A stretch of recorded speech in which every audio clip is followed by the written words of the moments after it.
കപ്പയ്ക്ക് ശേഷം നമ്മൾ അവതരിപ്പിക്കുന്ന അടുത്ത കലാപരിപാടി നാടൻ കപ്പയും നാടൻ താറാവും. നമ്മളിന്ന് പോയിട്ട് നാടൻ താറാവ് ഇതുണ്ടോ ഫ്രഷ് ആയിട്ടുള്ള 2 നാടൻ താറാവിനെ വാങ്ങിച്ചു.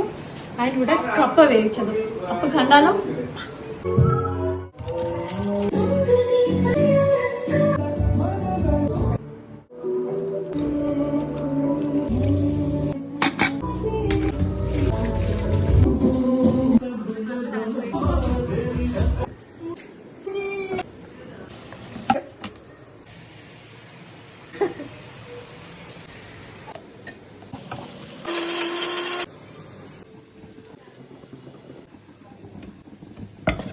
തോന്നോട്ടോ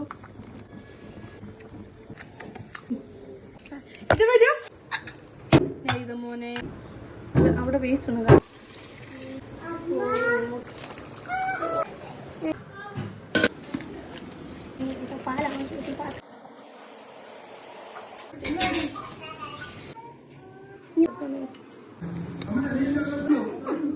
രീതിയില്ല ഇവിടെ വെക്കുന്നത് ഇച്ചിരൂടെ വേണ്ട. എനിക്ക് വിശക്കില്ല.